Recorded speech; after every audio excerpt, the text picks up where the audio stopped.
ஆவியானவரையுமே நாங்கள் வரவேற்கிறோம். அப்போ புதிய நாளுக்காய் உமக்கு நாங்கள் நன்றி செலுத்துகிறோம். லூக்கா 2வது அதிகாரம் 25 35 வசனம் வரைக்கும்.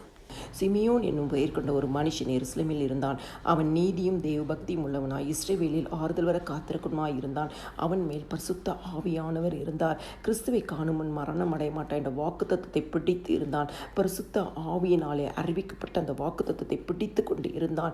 ஆவியின் ஏவுதனாலே தேவாலயத்துக்கு அவன் வருகிறான். ஆண்டவராக இயேசு கிறிஸ்துவை கையில் ஏந்தி கொள்கிறார்.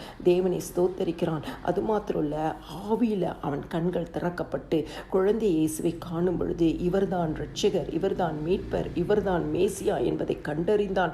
இவர் புறஜாதிகளுக்கு ஒளியாக இருக்கிற தேவன் என்பதை அறிந்து கொண்டான். இஸ்ரவேலுக்கு மகிமையாக இருக்கிற ஜனம் என்பதை அறிந்து கொண்டான். அதனால அவன் எல்லாவற்றையும் தீர்க்க தரிசனமாக அந்த இடத்துல சொல்லி தேவனை துதிக்கிறான்.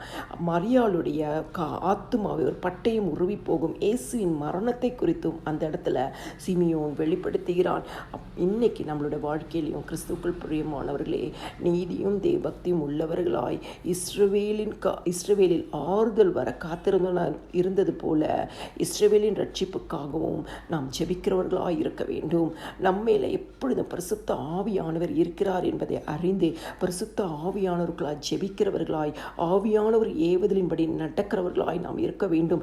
எப்பொழுதும் தேவனை ஸ்தோத்திரிக்கிறவர்களாய் இருக்க வேண்டும். பரிசுத்த ஆவியானவரால் கொடுக்கப்பட்ட வாக்கு தத்தத்தை பிடித்து ஜெபிக்கிறவர்களாய் இருக்க வேண்டும். இன்னைக்கு இயேசுதான் உலக இரட்சகர் என்பதை அறிந்து நாம் அதனை வெளிப்படுத்த வேண்டும். கிறிஸ்துவினால் பெற்ற இரட்சிப்பையும் கிறிஸ்துவினால் பெற்ற பாவம் மன்னிப்பாக மீட்பையும் நாம் மற்றவர்களுக்கு சுவிசேஷமாக அறிவிக்க வேண்டும்.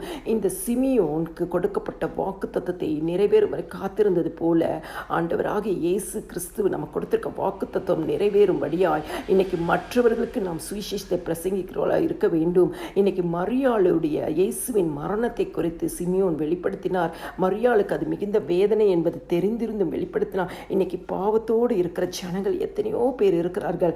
அவர்களுக்கு அந்த பாவத்தை குறித்து சொல்லி இந்த பாவத்தின் விடுதலை இயேசுதான், இவர்தான் வழியும் சத்தியமும் ஜீவனுமாய் இருக்கிறார் என்று சொல்லும்படியாய் இந்த சிமியோனை போல நம்மளுடைய வாழ்க்கை மாறும் பொழுது இந்த கிறிஸ்து பிறப்பின் நன்னாளில் இதுதான் நம்மளுடைய சுவிசேஷமாக மாறும். நம்முடைய ஆவிக்குரிய கண்கள் திறக்கப்பட்டு ஆவிக்குரிய காரியங்களை நாம் பரிசுத்த ஆவியினால பெற்றுக்கொண்டு அதனை ஜெபத்தோடு இணைந்து தேவ ஜனங்களுக்கு நம்ம சொல்லும் பொழுது நிச்சயமாகவே ஆண்டவராக இயேசு கிறிஸ்துவின் நாமம் மகிமைப்படும்.